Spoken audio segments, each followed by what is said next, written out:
Hello everyone, मैं हूँ CA कविता और आज हम लोग देखेंगे कि दर्पण रजिस्ट्रेशन किस तरीके से करना है। अगर आपकी कोई भी सोसाइटी है, ट्रस्ट है, सेक्शन 8 कंपनी है तो उसको दर्पण पर किस तरीके से रजिस्टर करेंगे, step by step live video में आज आप लोगों के साथ शेयर करने वाली हूँ। सबसे पहले आप लोगों को उसके लिए क्या करना है, आप लोगों को ngo.darpan.gov.in पे आ जाना है। साइट का लिंक मैं नीचे डिस्क्रिप्शन बॉक्स में आप लोगों को दे दूंगी। फिर आपको क्या करना है, लॉगिन के बटन पे यहाँ से क्लिक कर देना है। लॉगिन के बटन पे क्लिक करने के बाद आपको क्या करना है, देखिए एनजीओ दर्पण, यहाँ पे आपको अगर ऑलरेडी आपने रजिस्टर किया हुआ है यहाँ पे तो अपना पैन और यहाँ पे पासवर्ड आपको एंटर करना है, कैप्चा एंटर करना है। अगर आप ऑलरेडी रजिस्टर्ड नहीं है इस पोर्टल पे तो नीचे आपको यहाँ पे रजिस्टर का बटन दिखेगा, आपको रजिस्टर के बटन पर क्लिक कर देना है। जैसे ही आप रजिस्टर के बटन पे क्लिक करेंगे आपके पास ये पेज ओपन हो जाएगा। यहाँ पे सबसे पहले आपको पैन एंटर करना है ऑर्गेनाइजेशन का। यहाँ पर आपको सबसे पहले name of the organisation as per PAN enter करना है, यानी पैन के अकॉर्डिंग जो भी उस ऑर्गेनाइजेशन का नाम है वो यहाँ एंटर करेंगे, उसकी मेल आईडी और मोबाइल नंबर यहाँ पे डालेंगे। नेक्स्ट आपको पैन नंबर डालना है ऑर्गेनाइजेशन का, यानी आपकी ट्रस्ट, सोसाइटी, सेक्शन 8 कंपनी जो भी हो आप उसका पैन नंबर डालिए। पैन की इनकॉर्पोरेशन डेट आपको यहाँ पे एंटर करनी है। पैन इनकॉर्पोरेशन डेट आपको पैन नंबर पे ही मिल जाएगी। रजिस्ट्रेशन नंबर आप डालेंगे। डेट ऑफ रजिस्ट्रेशन यानी जब वो रजिस्टर हुई थी आपकी जो भी फर्म है, जो भी सोसाइटी है, ट्रस्ट है या फिर सेक्शन 8 कंपनी है। अभी डेट ऑफ रजिस्ट्रेशन कहाँ मिलेगी, देखिए पैन के ऊपर भी डेट ऑफ रजिस्ट्रेशन मिल जाएगी। आपके जो बायलॉज है, रजिस्ट्रेशन सर्टिफिकेट है, सोसाइटी के रजिस्ट्रेशन सर्टिफिकेट पे जब आप देखोगे तो वहाँ पे आपको डेट ऑफ रजिस्ट्रेशन मिल जाएगी। एनपीओ टाइप में आप सिलेक्ट करेंगे कि आपकी ट्रस्ट, सोसाइटी या सेक्शन 8 कंपनी क्या है। देन स्टेट ऑफ रजिस्ट्रेशन आपको यहाँ से सिलेक्ट करना है, स्टेट क्या है आपके रजिस्ट्रेशन का। डिस्ट्रिक्ट आपको यहाँ से सिलेक्ट करनी है, कौन सी डिस्ट्रिक्ट है आपकी, ये आप यहाँ से सिलेक्ट कर लेंगे। एक्ट का नेम क्या है, जब मैं बात कर रही हूँ सोसाइटीज़ की तो हरियाणा रेगुलेशन एक्ट आपके पास यहाँ आ जाएगा। अब हरियाणा क्यों आया, क्योंकि मेरी सोसाइटी हरियाणा में रजिस्टर्ड है। क्लियर, तो जो आप स्टेट लेंगे उसी के अकॉर्डिंग यहाँ पे आपको ऑप्शन दिखा देगा। आपने जो भी जिस भी एक्ट में आप रजिस्टर्ड हो वो एक्ट आपको सिलेक्ट कर लेना है। अगर मैं यहाँ पे ट्रस्ट लेती तो ट्रस्ट के अकॉर्डिंग मेरे पास यहाँ पे आ जाता है कि charitable and religious trust act 1920 किस में आप रजिस्टर्ड हो। क्लियर, रजिस्टरिंग अथॉरिटी आपको लेना है कि किस रजिस्टरिंग अथॉरिटी के अंडर आप रजिस्टर्ड हो। आप अपने रजिस्ट्रेशन सर्टिफिकेट पे देखेंगे आपको पता चल जाएगा। टोटल नंबर ऑफ बेयरर्स आपको यहाँ पे लेने हैं। अब ये टोटल नंबर ऑफ बेयरर्स कौन से हैं, ये गवर्निंग बॉडी के ऑफिस बेयरर्स हैं, यानी जितने लोग आपकी गवर्निंग बॉडी के अंदर ऑलरेडी हैं वो टोटल नंबर ऑफ पर्सन्स आपको यहाँ ऐड करने जरूरी है, ध्यान रखिएगा। ट्रस्ट के केस में भी मिनिमम 3 पर्सन आप ऐड करेंगे, प्रेसिडेंट, सेक्रेटरी और कैशियर। क्लियर, तो अगर सोसाइटी के केस में आपके पास इनके अलावा या ट्रस्ट के केस में इनके अलावा भी पर्सन है, जैसे वाइस प्रेसिडेंट है, जॉइंट सेक्रेटरी है, तो वो पर्सन्स भी आपको यहाँ पे ऐड करने ज़रूरी हैं। जितने भी ऑफिस बेयरर्स हो, मैं फिर से बता रही हूँ, सभी के सभी आपको यहाँ पे ऐड करने हैं। टोटल नंबर ऑफ पर्सन्स आप यहाँ पे लिख दीजिएगा। अगर नंबर ऑफ पर्सन्स आपने गलत लिखे, ध्यान रखिएगा, ये पूरा फॉर्म आप लोगों को फिर से फाइल करना पड़ सकता है। यहाँ लिखा है you have entered 3 members, are you sure you have complete details for all of them, you will need to provide full information of these persons like name, date of birth, PAN, Aadhaar, हर एक information इनकी हमें provide करनी पड़ेगी। Yes proceed पे आप click कर देंगे, कंफर्म करेंगे, कैप्चा डालेंगे, ओटीपी जनरेट करेंगे। ओटीपी उन मोबाइल नंबर्स पे जाएगा जो आपने ऊपर अभी प्रोवाइड किया था। ये मोबाइल नंबर आप लोग प्रेसिडेंट का दे सकते हैं, यहाँ पे जो भी आपकी सोसाइटी है उसकी मेल आईडी आप यहाँ पे दे देंगे और ये मेल आईडी आपकी जो है ये यूज़र आईडी भी बन जाएगी। क्लियर, ओटीपी देंगे, ओटीपी यहाँ पे एंटर करने के बाद आपने नेक्स्ट के ऊपर क्लिक कर देना है। यहाँ से ये देखिए दोनों ओटीपीज मैंने यहाँ पे एंटर कर दिया है, कंप्लीट डिटेल्स मैंने यहाँ पे डाल दी है। यहाँ पे मैं सबमिट के ऊपर क्लिक कर दूंगी। जैसे ही आप लोग सबमिट के ऊपर क्लिक करेंगे ये आपके पास मैसेज आ जाएगा, your sign up process is completed, your log in details have been send to your registered email ID. सारी डिटेल्स आपकी रजिस्टर्ड ईमेल आईडी पर चली गई हैं। आपने यहाँ पे कंटिन्यू टू लॉगिन के ऊपर क्लिक कर देना है। अब जैसे ही आप कंटिन्यू टू लॉगिन पे आएंगे आपके पास ये वापस से पेज ओपन हो जाएगा जो सबसे पहले हमारे पास आया था। अब जो आपके पास लॉगिन आईडी पासवर्ड है वो क्रिएट हो चुका है, पासवर्ड आपकी मेल आईडी के ऊपर आपके पास गया होगा। आपने यहाँ पे क्या करना है, लॉगिन आईडी के तौर पे आप एनजीओ का पैन, दर्पण आईडी या फिर मेल आईडी यहाँ पे डाल सकते हैं। अभी दर्पण आईडी तो हमारी क्रिएट हुई नहीं है तो जो मेल आईडी आपने लिखी थी वो यहाँ डालिए या एनजीओ का पैन यहाँ पे डालिए। पासवर्ड आपको यहाँ पे एंटर करना है। पासवर्ड आप कौन सा एंटर करेंगे, जो मेल आईडी पर गया है। देन आपको यहाँ कैप्चा एंटर करना है और लॉगिन के ऊपर क्लिक कर लेना है। जैसे ही आप आगे लॉगिन के ऊपर क्लिक करेंगे आपको ओल्ड पासवर्ड यहाँ लिखना है। जो अजीब सा पासवर्ड आपकी मेल आईडी पर आया था वो आपने यहाँ पे डालना है। न्यू पासवर्ड आपको यहाँ से लिखना है और उसको कंफर्म कर देना है। यानी आप अब अपना एक पासवर्ड बना लेंगे, उसको चेंज कर लेंगे मेल आईडी वाले पासवर्ड को। देन आपको कैप्चा डालना है। इसके बाद आपको यहाँ पे 4 डिजिट का पिन बनाना है। ये पिन भी आप यहाँ कंफर्म करेंगे। ध्यान रखना है ये पिन आपने क्या बनाया है। अगर ये पिन भूल गए तो आपको फिर दिक्कत होगी लॉगिन करने के टाइम पे। ये पिन आपको ज़रूर याद रख लेना है। जैसे ही आप कंप्लीट डिटेल डालेंगे आपके पास यहाँ सबमिट का ऑप्शन आ जाएगा। मैं सबमिट के बटन पे यहाँ क्लिक कर दूंगी।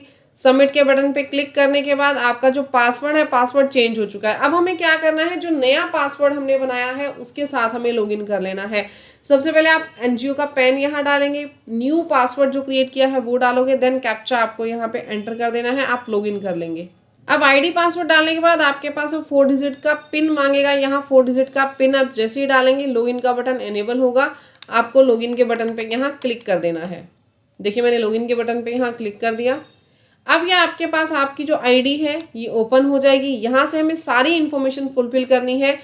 देखिए यहाँ पे ऑर्गेनाइजेशन का नाम जो है वो ऑलरेडी आ रहा है, लेकिन कुछ एक जो आपकी इन्फॉर्मेशन है वो अभी भी यहाँ पे पेंडिंग है। यहाँ सबसे ऊपर आपको ऑप्शन मिलेगा proceed for registration. Click to proceed पे आपने क्लिक कर देना है। जैसे ही आप प्रोसीड पे क्लिक करेंगे कुछ एक इन्फॉर्मेशन आपकी ऑटो फुलफिल होकर के आएगी। यहाँ पे इसको आपने छेड़ना नहीं है। नेक्स्ट आप नेक्स्ट पेज पे जाएंगे। यहाँ से जैसे ही आप नीचे आएंगे आपसे ये रजिस्टर्ड एड्रेस की डिटेल मांगेगा। आपका जो रजिस्टर्ड ऑफिस है सोसाइटी का, वो रजिस्टर्ड ऑफिस का एड्रेस आपको यहाँ पे लिखना है। सब डिस्ट्रिक्ट आपको यहाँ पे लिखनी है और पिन कोड आपको यहाँ पे देना है।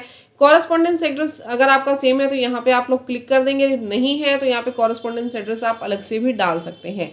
पेरेंट ऑर्गेनाइजेशन की अगर मैं बात करूं, अब पेरेंट ऑर्गेनाइजेशन का मतलब क्या है, जैसे कि आपने होल्डिंग और सब्सिडरी कंपनी पढ़ी होगी, वैसे ही पेरेंट ऑर्गेनाइजेशन होती है। यानी आपकी सोसाइटी को कोई अदर पेरेंट हेड सोसाइटी है जो कि चला रही है।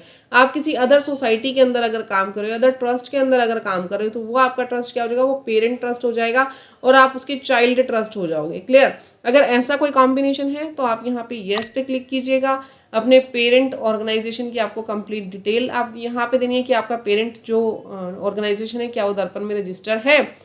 अगर है तो उसकी आईडी देनी है, नहीं है तो आपको जस्ट नो पे क्लिक कर देना है और अपना यहाँ पे अप्लाई कर लेना है। अगर पेरेंट ऑर्गेनाइजेशन ही नहीं है तो जस्ट यहाँ पे नो पे क्लिक कीजिए। कोई भी इंफॉर्मेशन प्रोवाइड करने की ज़रूरत नहीं है। बट ऐसा ना हो कि पेरेंट ऑर्गेनाइजेशन है और आपने डिटेल्स नहीं दी, ऐसा नहीं होना चाहिए। पेरेंट ऑर्गेनाइजेशन है तो ही डिटेल दीजिएगा, अदरवाइज डिटेल मत देना। क्लियर? बाकी हो तो उसकी डिटेल को स्किप भी मत करना।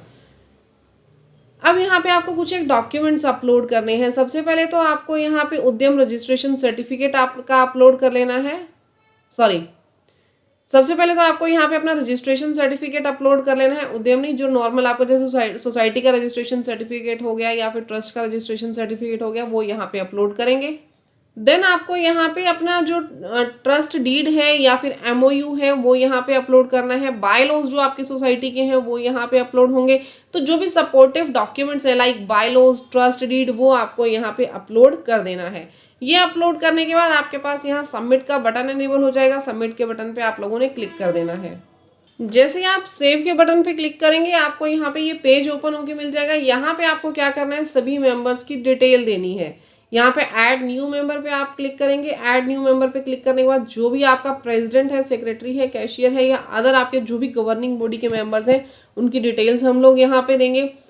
यहाँ आप पर्सनल डिटेल देंगे, name, date of birth, gender और parent type, parent name, designation, name as per PAN, यानी एज पर पैन उसका जो भी नाम है वो आपको यहाँ पे लिखना है। पैन नंबर, आधार नंबर और name as per Aadhaar, Aadhaar number, mobile, mail ID, working since, यानी वो कब से इस सोसाइटी के साथ जुड़ा हुआ है।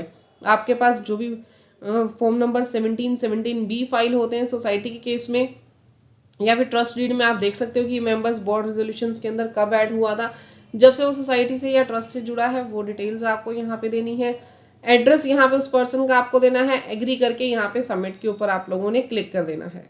जैसे ही आप डिटेल्स डालेंगे वो पर्सन आपका ऐड हो जाएगा। उसके बाद आपने, जैसे हमने 3 मेंबर्स डाले थे, 3 मेंबर्स में से हमने 1 मेंबर यहाँ ऐड कर दिया, बाकी 2 भी ऐड करने हैं।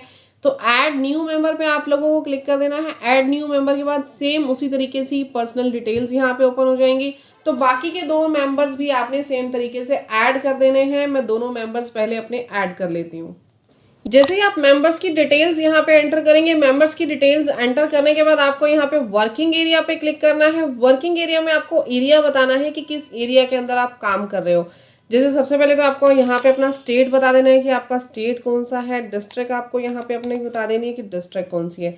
अब आप ये बताएंगे कि किस सेक्टर में आप काम कर रहे हो। फॉर एग्जाम्पल एजुकेशन, आपका जो काम है एजुकेशन से रिलेटेड है। सेकेंडरी सेक्टर्स यानी और कितने सेक्टर्स में आप काम कर रहे हो, ध्यान रखिएगा मैक्सिममली 5 सेक्टर्स आप यहाँ पे ऐड कर सकते हो। यहाँ देखिए लिखा हुआ मैक्सिमम 5, यानी अप टू 5, 1 2 3 4 जितना चाहे आप उतने ऐड कर सकते हैं। जैसे एजुकेशन के साथ साथ आप चिल्ड्रन वेलफेयर के लिए भी काम कर रहे हैं तो ये भी आप ऐड कर सकते हैं यहाँ पे। क्लियर? तो ये करने के बाद आपको यहाँ सबमिट पे क्लिक कर देना। प्रोजेक्ट डिटेल्स पे आप लोग जाएंगे। जब तक सबमिट नहीं करेंगे ये आगे नहीं जाने देगा। ओके, नाउ प्रोजेक्ट डिटेल्स पे हम लोग जाएंगे। Do you want to enter the project details? अगर आपने कोई ऐसे बड़े प्रोजेक्ट्स किए हैं, कोई ऐसे हाई लाइटेड प्रोजेक्ट्स किए हैं, तो आप यहाँ पे येस पे क्लिक कीजिए। अपने वर्किंग सेक्टर का नाम डालिए, project name, state, district, start कब हुआ था प्रोजेक्ट, एंड कब हुआ था, ये डिटेल्स आपको देनी है। नहीं है तो जस्ट नो पे क्लिक कीजिए और सबमिट पे क्लिक कर दीजिए। एक्स्ट्रा ऑर्डिनरी कोई भी आपको ज़्यादा इन्फॉर्मेशन देने की ज़रूरत नहीं है। जहाँ थोड़ी इन्फॉर्मेशन से काम चलता हो, आई थिंक थोड़ी सी भी काम चला लेना चाहिए। एक्टिविटीज़ पे जाएंगे। अगर आपने कोई ऐसी एक्टिविटीज़ की हैं, यस पे क्लिक कीजिए। एरिया बताइए, वर्किंग सेक्टर बताइए, अचीवमेंट्स, क्या क्या मेजर अचीवमेंट्स आपको वहाँ पे मिली थी, क्या कुछ आपने वहाँ पे नया किया था, बेस्ट प्रैक्टिसेस आपकी वहाँ पे क्या थी, तो ये आप लोगों ने यहाँ पे ऐड करना है, बताना है। अगर कोई भी एक्टिविटीज़ नहीं की है, just click on no and submit the details, ये आपको सबमिट कर देना है। क्लियर? ये सभी डिटेल सबमिट होने के बाद आपके पास ये वर्किंग एरिया का सेक्शन ग्रीन हो जाएगा। देन हम लोग जाएंगे फाइनल सबमिशन पे। फाइनल सबमिशन पे जाने के बाद आपको यहाँ पे एनपीओ की डिटेल्स जो है वो ऑटोमेटिकली आ जाएंगी। आपने कुछ नहीं करना। ये कंप्लीट फॉर्म आप लोगों को चेक कर लेना है। कंप्लीट फॉर्म चेक करने के बाद आपको यहाँ पे प्रोसीड के बटन पे क्लिक कर देना है। अगर आपको यहाँ पे कोई भी चेंजेस करने हैं, फिलहाल आप ऊपर जा करके चेंजेस कर सकते हैं। कंप्लीट फॉर्म आप गो थ्रू कर लीजिएगा। यहाँ से जैसे ही आप प्रोसीड पे क्लिक करेंगे, यहाँ पे आपको विटनेस की डिटेल देनी है। अब विटनेस कौन सा होना चाहिए? देखिए, विटनेस कोई भी इंडिपेंडेंट इंडिविजुअल होना चाहिए। कोई भी ऑफिस बीरर आपका विटनेस नहीं हो सकता, या फिर कोई person which is related to office bearer, यानी ऑफिस बीरर है उसकी वाइफ या उसके हस्बैंड या उसके बच्चे या अदर कोई भी उनका रिलेटेड पार्टी, इसका विटनेस नहीं होगा, ध्यान रखिएगा। अदर देन दैट आप कोई भी अपना विटनेस ले सकते हैं। पर्सनल डिटेल्स उसकी आपको यहाँ डालनी है, नाम, date of birth, gender, parent type यानी मदर है या फादर है, उनके फादर नेम या मदर नेम आपको यहाँ देना है, आधार नंबर, मोबाइल एड्रेस आपको यहाँ पे डाल देना है। देन आपको सबमिट एंड ई साइन के ऊपर क्लिक कर देना है। जैसे ही आप यहाँ पे इंडिपेंडेंट इंडिविजुअल की डिटेल्स डालेंगे, सबमिट एंड ई साइन पे आपको क्लिक करना है। सबमिट करते ही आपके पास एक एफिडेविट जनरेट होगा, वहाँ पे कंफर्मेशन पे आपको क्लिक करना है और साइन के ऊपर क्लिक कर देना है। वहाँ से आपके पास ओटीपी जनरेट होगा। ओटीपी डालते ही आपकी दर्पण की रजिस्ट्रेशन आईडी आप लोगों के पास आ जाएगी। तो गाइज, अगर वीडियो अच्छी लगी तो वीडियो को लाइक, चैनल को सब्सक्राइब करना मत भूलिएगा। बहुत ही इजी प्रोसेस है दर्पण पे रजिस्ट्रेशन करने का। जस्ट यहाँ से क्लिक करके आपको कैप्चा देना है साइन इन करने के बाद। तो जैसे ही आप कैप्चा एंटर करेंगे, यहाँ पे ओटीपी डालेंगे, दर्पण आईडी वहीं पे आप लोगों के पास आ जाएगी। तो मिलते हैं गाइज नेक्स्ट वीडियो में। अगर और कोई वीडियो आप चाहते हो मैं इस तरीके से आपके लिए बनाऊं तो आप लोग कमेंट सेक्शन में ज़रूर बताइएगा। ये भी ज़रूर बताइएगा कि हमारी वीडियो आप लोगों को कैसे लगी। तो ठीक है जी, मिलेंगे नेक्स्ट वीडियो में। तब तक के लिए thank you, bye bye, take care everyone.